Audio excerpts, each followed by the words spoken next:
देखत सीता मन भालो भा, मृग माया नृप है सब शोभा। बोली हर्षित प्रभु ही दिखावा, यह मृग मोहि बड़ भल भावा।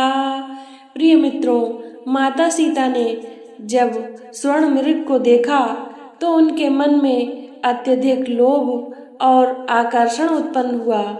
वह इतनी प्रभावित हो गई कि उन्होंने प्रभु श्री राम से इस मृग को पकड़ने की इच्छा व्यक्त की, जिससे रावण के षड्यंत्र की शुरुआत हुई।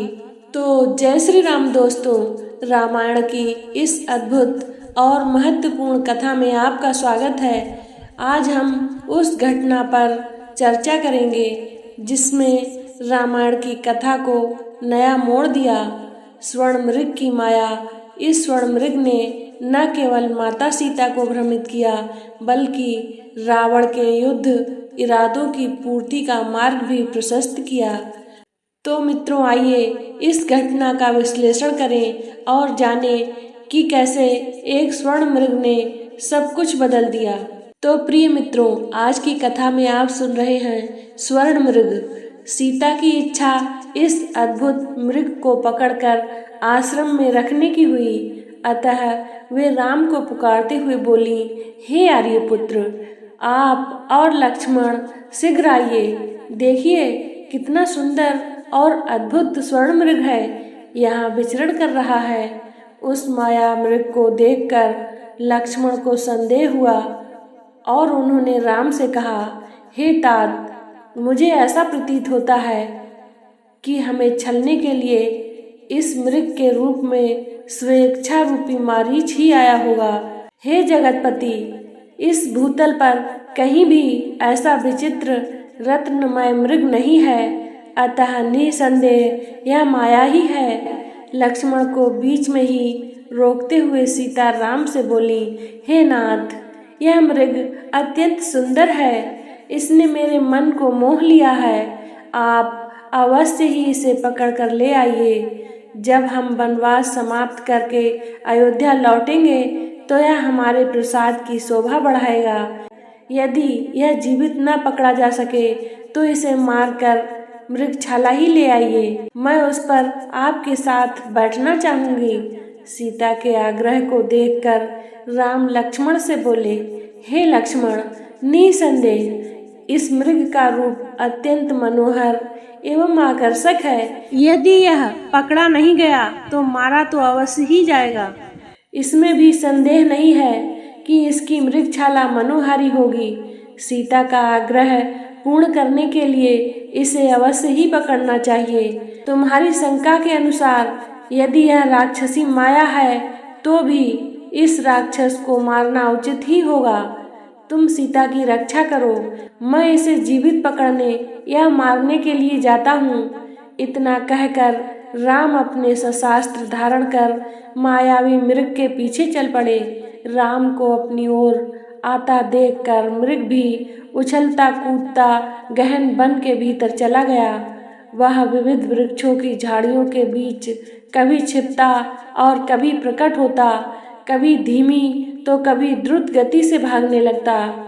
उसका पीछा करते करते रामचंद्र आश्रम से बहुत दूर निकल गए। अंततः मृग के दृष्टिगत होते ही क्रुद्ध होकर राम ने एक तीक्ष्ण बाण छोड़ा जो मारीच के हृदय तक पहुंच गया। बाण लगते ही मारीच अपने असली वेश में धराशायी हो गया और राम के स्वर में हाय सीते, हाय लक्ष्मण चित्कार करते हुए मर गया। उस राक्षस के मृत शरीर को तथा उसका अपने स्वर में चित्कार करना देखकर राम को लक्ष्मण का कथन स्मरण हो आया। वास्तव में यह मारीच की ही माया निकली। उन्हें चिंता होने लगी कि मेरे स्वर में किए गए चित्कार को सुनकर सीता की क्या दशा होगी। उन्हें किसी अनिष्ट की आशंका होने लगी और वे द्रुत गति से आश्रम की ओर लौट पड़े। इधर जब सीता ने अपने पति के स्वर में हाय सीते हाय लक्ष्मण सुना तो उन्होंने व्याकुल होकर लक्ष्मण से कहा, हे लक्ष्मण, प्रतीत होता है कि तुम्हारे भैया अवश्य ही किसी संकट में पड़ गए हैं। तुम शीघ्र जाकर उनकी सहायता करो। उनके दुख भरे शब्द सुनकर मेरा हृदय चिंता से बहुत घबरा रहा है। आशंका से आतुर सीता के वचन सुनकर लक्ष्मण बोले, हे आर्ये, इस प्रकार मैं आपको अकेला छोड़कर नहीं जा सकता। भैया ने आपकी रक्षा का भार मुझे सौंपा है। धैर्य धारण करें, भैया अभी आते ही होंगे। दुखी होकर सीता बोली, लक्ष्मण, ऐसा प्रतीत होता है कि तुम भाई के रूप में उनके शत्रु हो, इसीलिए उनके ऐसे आर्त स्वर सुनकर भी उनकी सहायता के लिए नहीं जाना चाहते। जब उनको ही कुछ हो गया तो मेरी रक्षा से क्या लाभ। इस प्रकार कहते हुए उनके नेत्रों से अश्रुधारा बहने लगी। सीता की यह दशा देखकर लक्ष्मण हाथ जोड़कर बोले, हे देवी, आप व्यर्थ दुखी ना हो। संसार में ऐसा कोई भी देवता, दानव, मनुष्य, गंधर्व नहीं है जो भैया के पराक्रम का सामना कर सके।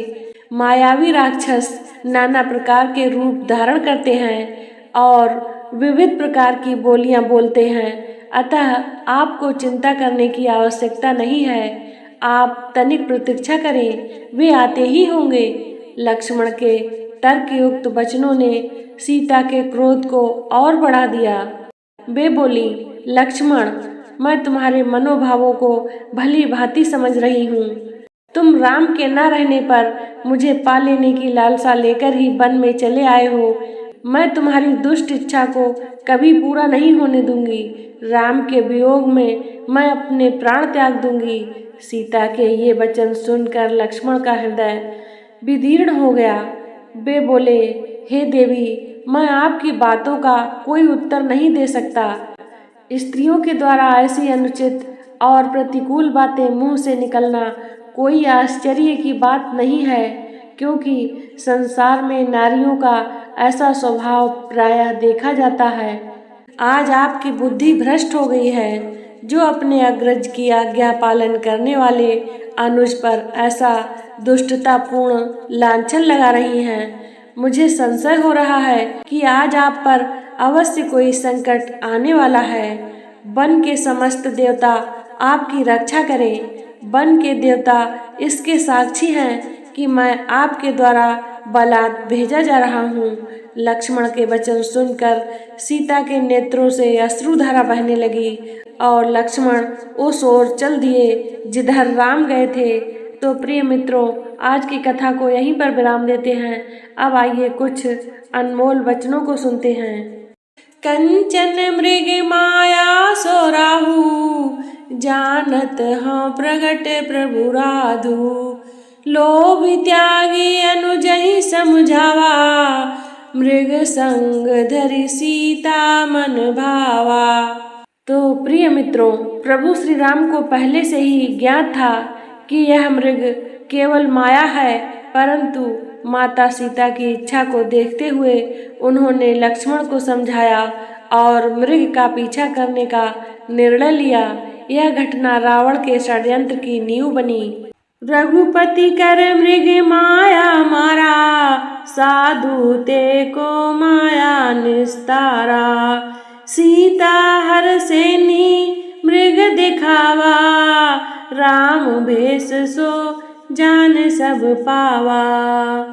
तो प्रिय मित्रों, श्री राम ने मृग को मार गिराया, परंतु मृग की माया ने अपना काम कर लिया था। इसी माया के कारण रावण सीता का अपहरण कर सका, जिससे रामायण की कथा में नया मोड़ आया। माया और लोभ का जाल ताकतवर व्यक्ति को भी भ्रमित कर सकता है।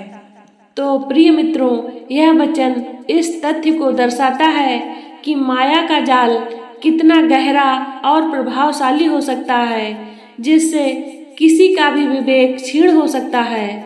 आकर्षण और इच्छाओं में विवेक का साथ न हो तो पतन निश्चित है।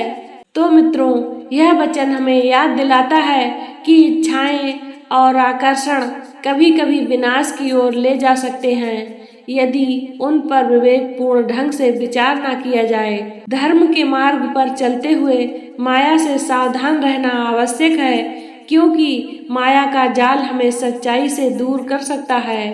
तो मित्रों, यह वचन माया के जाल के प्रति सतर्क रहने की चेतावनी देता है और धर्म के मार्ग पर बने रहने की प्रेरणा देता है। तो दोस्तों, यह थी स्वर्ण मृग की वह कथा जिसने रामायण की दिशा बदल दी। इस घटना से हमें यह महत्वपूर्ण सीख मिलती है कि माया और लोभ का मार्ग हमें केवल दुख और विनाश की ओर ले जाता है।